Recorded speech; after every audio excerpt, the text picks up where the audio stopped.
All right, let's go over glass versus aluminum, specifically Lund Boats, because we have a great deal of experience in the 219 as you sit behind us, which is a fiberglass boat, and also the 2175, which is a very, very comparable boat, only on the aluminum side of things. So what boat is right for you?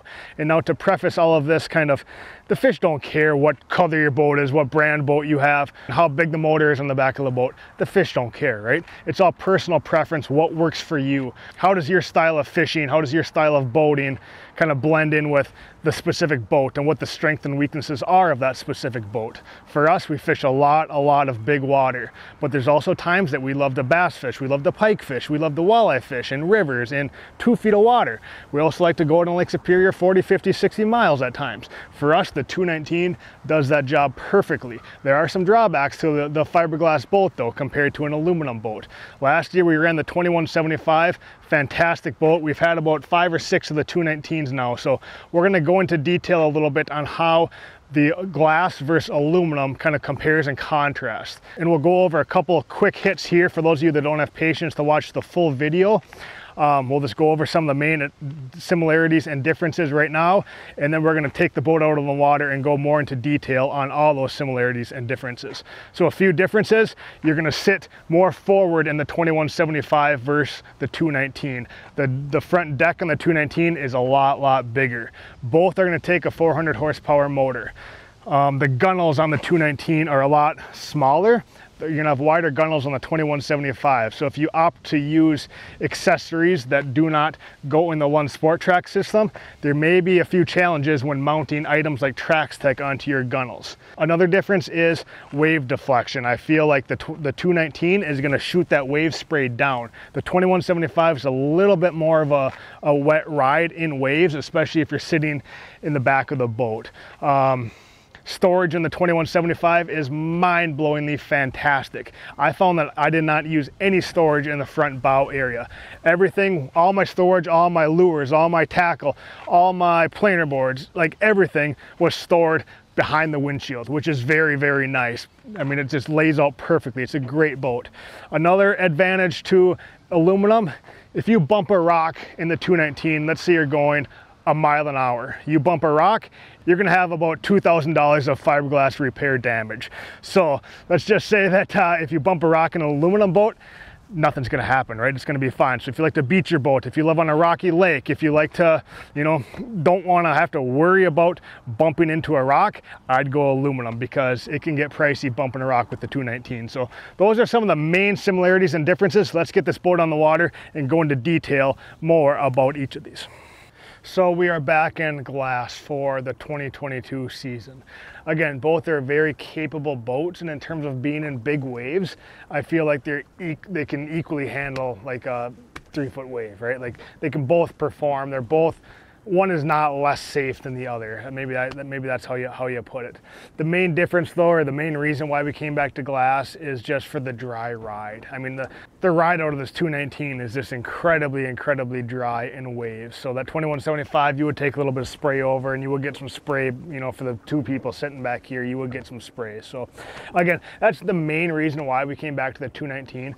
But again, both are awesome boats, and there's some situations where the 2175 is better. So let's just kind of go into those right now. When would the 2175 be better than the 219?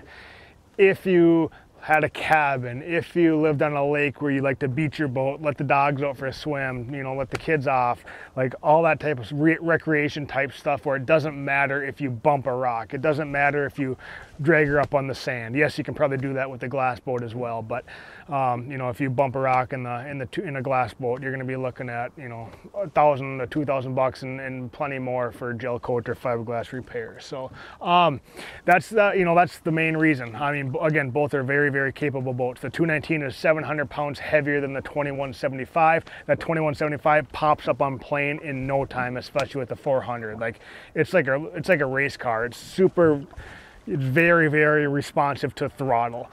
Another big difference is the storage. The 219, there's virtually no storage back behind the windshield.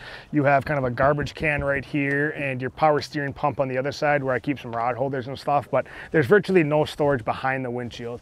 The 2175 is a complete different animal. You have wider gunnels, you have slide out storage in the sides, you have slide out storage where your feet are, underneath the dash, and then on the sides of the dash you have storage. So it's just so nice to keep all your gear, all your fishing line, all your tackle behind the windshield, right? Like, it's nice not to have to go into the front of the boat to grab that stuff. So having all that back here and accessible in the 2175 is very advantageous, I feel.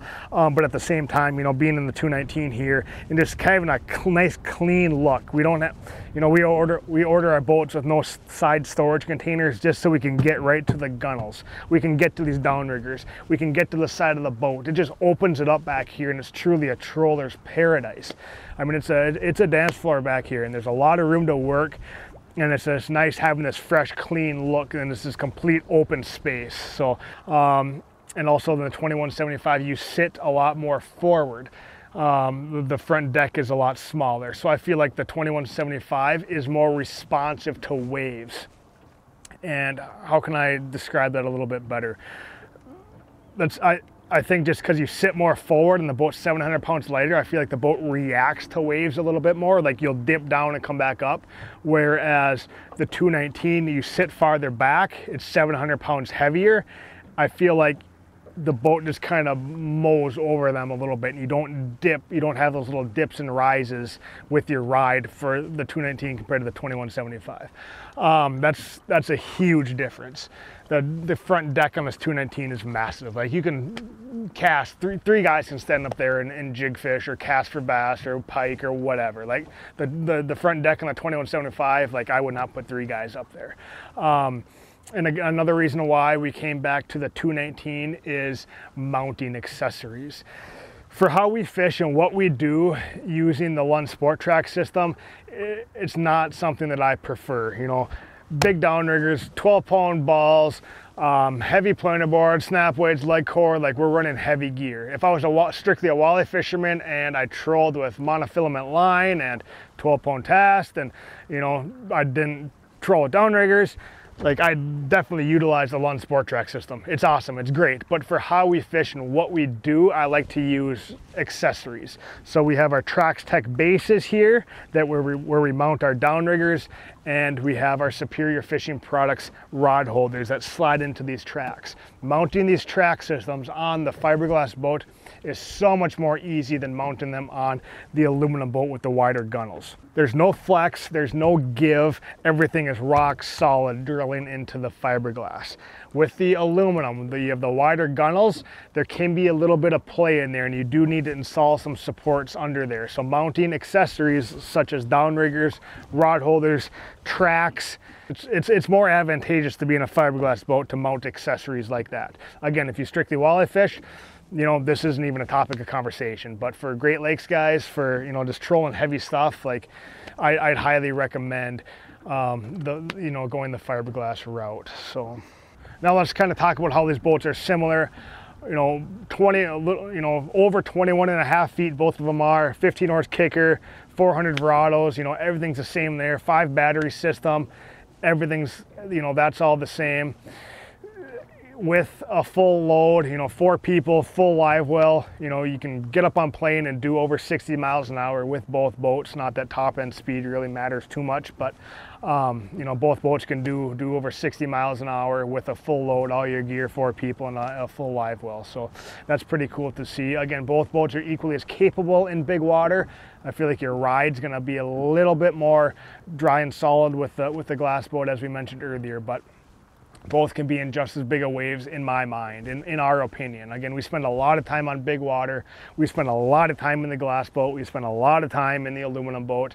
And, you know, both boats are very, very capable. So there's kind of 3 big differences between these boats: storage, spray, and rock consideration, or bumping into a rock. So those are kind of what you should, those are kind of the 3 big differences between the glass and the aluminum. So, all right, now let's talk about how we have this year's 219 rigged up. Again, I'd say 60% 80% of what we do, maybe 70% of what we do is big water fishing, Great Lakes trolling, Great Lakes jigging, you know, Lake of the Woods, like big water. So we have our TraxTech tracks mounted directly to our gunnels, and then we have our Superior Fishing Products rod trees. These trees are awesome. They're lightweight, they're as durable as can be, there's awesome powder coating options, and they're at a great price point. So Superior Fishing Products makes some very cool tools to help, you know, enable us to be out here and troll and be organized and have quality gear. Back here, as you guys can see, we finally went to electric downriggers. That was probably the #1 comment or question that we got, is why do you run manuals? And my answer to that is, it's hard to trust these 100%. Like, nothing can break with a manual downrigger. Like, there's nothing. They're not going to last as long as an electric, essentially, per se, but you're not going to have issues. Let's say you know, like blow a clutch, you have electrical issues in your boat, like auto stop doesn't stop, and a downrigger ball jams up in here, stuff's going to break in here, and it does happen, and it can happen, and the last thing you want to have happen is a downrigger go down, especially if you're fishing deep. That's kind of why we have always stuck with manuals. Why did we go to electrics this year? I don't know. I'm getting a little bit old and kind of soft in these days. So they are nice when they work. We keep our manuals in our truck, and oftentimes I'll keep a spare in the boat if I'm on a, you know, a bigger trip. But electrics are pretty nice. So we have the TraxTech bases to these mounted to the TraxTech tracks. I would recommend a longer track back here. A 6-inch track works, but what can happen, and this has happened to me 3 or 4 times, is you're cruising down the lake, you're going 40 miles an hour, you're in some bumpy waves. The way physics and gravity works, these things work themselves forward and they fall off your boat. It's happened I've lost 3 or 4 downriggers, you know, throughout our years this far. So I put a longer track back here, so that totally eliminates the risk of this sliding forward and falling off your boat. That 6-inch track, you really don't have much room to work, so you got to pay attention. But a longer track eliminates that. Everything is secure. Like, you could tow this boat by putting a rope around here. Like, your gunnel's not going to flex, it's not going to crack, like nothing's going to happen. This is so strong, so secure. I cannot recommend this setup enough. We have our washdown system here for when the trout are really biting and we get all slimy and bloody and gutty back here. That herring juice doesn't smell too good, so you like to get that sprayed off real quick. So as we work forward in the boat, we have an HDS 12 on the dash. We only went with 1 unit up here this year. We have another HDS 12 up in the bow. Right here, this is the rod rack from Superior Fishing Products. I kind of wish I would have done this a lot earlier, or bought one of these a lot earlier, just because when we're fishing, we reel our lines in. I always used to lay my rods down on the side of the boat. Well, you have 5 or 6 rods on each side of the boat. You're motoring down the lake, you're going to get tangled, right? It takes 5-10 minutes to untangle those and deploy lines again. With this rod rack from Superior Fishing Products, we're trolling, we're moving spots. I reel in my rods, I simply put them right there. Everything's nice, everything's organized, it's up out of the way, and trust me, you can be doing 40-50 miles an hour in waves. Trust me, rods are not going to fall out of here. Everything is up here, it's safe, it's secure. This is an incredible tool. Again, awesome powder coating options. This is the silver Chinook color. You can do black, like there's, you know, message Mark from Superior Fishing Products, he'll get you hooked up. Fabulous tool. So again, we have our HDS 12 right here.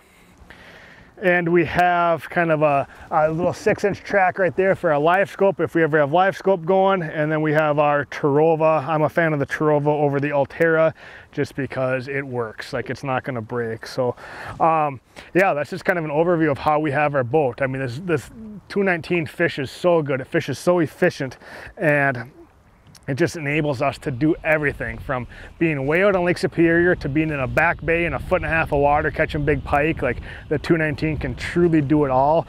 2175 versus 219.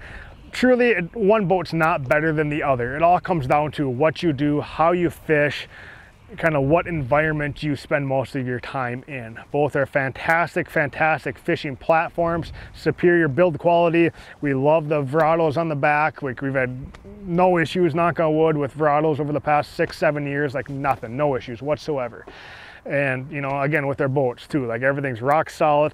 We love Lund. You know, it truly performs and does what we require out of a boat to do. And it's, you know, a Minnesota company, which is pretty cool as well. So yeah, that's kind of an overview of the 219 and kind of an overview of the 219 versus 2175. Thanks for watching. We'll see you guys next time.